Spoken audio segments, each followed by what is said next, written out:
BPL এ পাওয়ার প্লের খেলাগুলো শেষ হওয়ার পরে এখন শুরু সুপার ফোর। আজ দুপুর 1টায় সুপার ফোরের প্রথম ম্যাচ শুরু, যেখানে খেলবে পয়েন্ট টেবিলের 3 নাম্বার এবং 4 নাম্বার দল। 3 নাম্বার দল রংপুর রাইডার্স এবং 4 নাম্বার দল সিলেট টাইটেন্স এর ম্যাচ। তারা দুই দলের খেলার মধ্যে যে জিতবে, যেই দল জয়লাভ করবে, সেই দলের সাথে 2 নাম্বার এবং 1 নাম্বার দলের ভিতরে যেই দল হারবে সেই দলের ভিতরে খেলা হবে। সেই দল খেলা হলে তারা যেই দল জিতবে সেই দল সেমিফাইনালে। 3 নাম্বার এবং 4 নাম্বার দলের ভিতরে যেই দল হারবে সেই দল সুপার ফোর থেকেই বাদ হয়ে যাবে।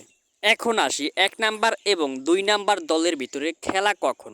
আজ রাত সন্ধ্যা 6টায় 1 নাম্বার দল রাজশাহী ওয়ারিয়র্স এবং চট্টগ্রাম রয়্যালস, যেখানে রাজশাহী ওয়ারিয়র্স মাত্র 10 ম্যাচের ভিতরে 2 হার এবং 8 জয় নিয়ে পয়েন্ট টেবিলের সবার শীর্ষে এবং 1 নাম্বার রয়েছে। অন্যদিকে চট্টগ্রাম রয়্যালস 10 ম্যাচের ভিতরে 6 ম্যাচ জিতে এবং 4 ম্যাচ হেরে পয়েন্ট টেবিলের 2 নাম্বার রয়েছে। 1 নাম্বার দল এবং 2 নাম্বার দলের ভিতরে যেই দল জিতবে সেই দলই উঠবে সেমিফাইনালে এবং যেই দল হারবে সেই দল 3 নাম্বার দল এবং 4 নাম্বার দল যেই দল জয়লাভ করছে সেই দলের সাথে খেলা হবে এবং তাদের ভিতরে যেই দল জিতবে সেই দল হবে ফাইনালে। এখন দর্শকদের দেখার পালা, কোন দল জয়লাভ করে, কোন দল সেমিফাইনাল এবং ফাইনাল পর্যন্ত ওঠে এবং শেষ পর্যন্ত চ্যাম্পিয়ন হয়। রাজশাহী ওয়ারিয়র্স, সিলেট টাইটেন্স, নাকি চট্টগ্রাম রয়্যালস, নাকি রংপুর রাইডার্স। এবং আরেকটি কথা আপনাদের সবার জানিয়ে রাখি, এই ম্যাচগুলো সবগুলোই হবে ঢাকা স্টেডিয়ামে।